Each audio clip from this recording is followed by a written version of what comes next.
మీరు తీసుకునే అదే మందులు, అదే నాణ్యమైన మందులు, కానీ సగం ధరకే. అవును, మెడ్ ప్లస్ బ్రాండ్స్ పై 50 to 80% తగ్గింపు. మేడం, ఈ ఫిట్స్ వచ్చినప్పుడు ప్రజల్లో అవగాహన పెంచడానికి what to do, what not to do, ఎందుకంటే ఇప్పటికీ చాలా మంది నీళ్లు పోయడం, చేతిలో ఇన్పై పెట్టడం ఇవన్నీ చేస్తున్నారు కదా. ఏం చేయాలి, ఏం చేయొద్దు? చాలా మంది కొన్నిసార్లు ఇదివరకు నేను ఇచ్చిన వీడియోస్ లో కింద కమెంట్స్ పెడుతూ ఉన్నారు. సో దానికి కూడా సైంటిఫిక్ ఎక్స్ప్లెనేషన్స్ ఉన్నాయి. సో చేతిలో ఏదో ఐరన్ది పెడితే అది ఆ సర్క్యూట్ ని ఆపేస్తుంది, కరెంట్ సర్క్యూట్ ని, ఇలాగా అలాగా. కానీ నిజానికి సైంటిఫిక్ ఎవిడెన్స్ మాట్లాడుకుంటే అండి, చేతిలో ఏదైనా ఐరన్ రాడ్స్ లేకపోతే కీసో పెడితే ఫిట్స్ ఆగిపోవడం అనేది నాట్ పాసిబుల్. ఓకే, అండ్ మనకి ఆ షార్ప్ ఆబ్జెక్ట్స్ ఏమైనా పెట్టడం వల్ల ఇంకా ఇంజురీస్ అయ్యే అవకాశాలే ఎక్కువ. సో అలాంటివి పెట్టడం వల్ల యూజ్ లేదు, పెట్టకూడదు. నోట్లో ఏదన్నా ఒక్కొక్కసారి స్పూన్ కానీ, వేళ్లు పెట్టడం కానీ, లేకపోతే కనుక గుడ్డలు లాంటివి కుక్కేస్తూ ఉంటారు. అదేంటంటే వాళ్ళకి ఆ నాలిక కొరుక్కొని బ్లడ్ రాకుండా పళ్ళ మధ్యన అడ్డం పెట్టడానికని ప్రయత్నిస్తుంటారు. అదంతా కరెక్ట్ కాదు. వాళ్ళకి ఇంకా సఫకేషన్ ఎక్కువై ఊపిరాడక వాళ్ళు చనిపోయే అవకాశాలు ఎక్కువ. సో అలాంటివన్నీ చేయకూడదు. అండ్ ఎవరికన్నా ఫిట్స్ వస్తున్నప్పుడు గట్టిగా చేతులు కాళ్ళు పట్టేసుకోవడానికి ట్రై చేస్తారు. వీళ్ళు కొట్టుకుంటున్నారు, సో మనం ఆపేయాలి వాళ్ళని అన్న టైప్లో. సో అప్పుడేమవుతుంది, ఈ ఫోర్స్ఫుల్ గా మూవ్ అవుతున్న షోల్డర్స్ కానీ హిప్స్ కానీ ఫ్రాక్చర్స్ అవుతాయి. సో డిస్లొకేట్ అయిపోయే అవకాశాలు ఎక్కువ. అండ్ వాళ్ళని మనము ఎక్కడైనా ఒక సేఫ్ ప్లేస్ కి మూవ్ చేయాలి ఫస్ట్.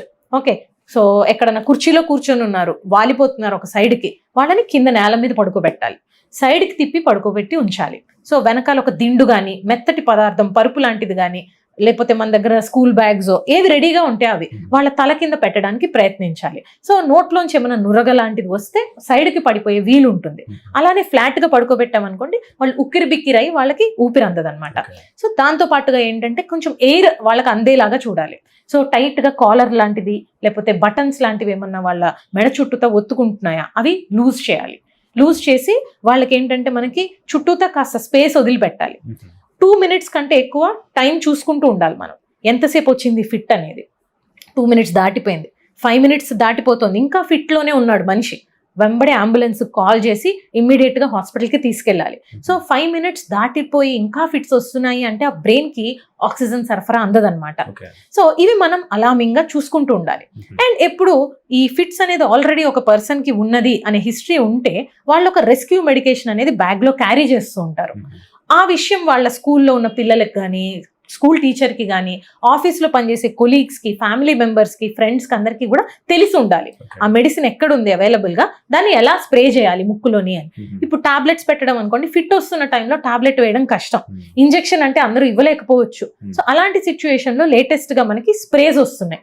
సో ముక్కులో ఒక స్ప్రే ఇటు అటు కొట్టారంటే ఫిట్ అక్కడికక్కడ ఆగిపోయే అవకాశం ఉంటుంది. సో అది ఫస్ట్ ఎయిడ్ లాగా అనమాట. సో అంటే వాళ్ళని ఒక సైడ్కి పడుకోబెట్టాలి అంటారు, అందులో ఎంతవరకు వస్తుంది? కరెక్ట్ అండి, ఒక సైడ్కి పడుకోబెట్టడం వల్ల ఏంటంటే మనకి ఊపిరి అందడానికి వాళ్ళకి ఈజీగా ఉంటుంది. సో ఒక సైడ్కి ఆ సెలైవా కానీ సెక్రిషన్స్ ఏమైనా నోట్లోంచి వచ్చేవి ఉంటే అవి ఉక్కిరి బిక్కిరి కాకుండా సైడ్కి తిప్పినప్పుడు బయటికి కారిపోతాయి. సో అలాంటప్పుడు వాళ్ళకి ఎయిర్వే అనేది క్లియర్ గా ఉంటుంది. అందు గురించి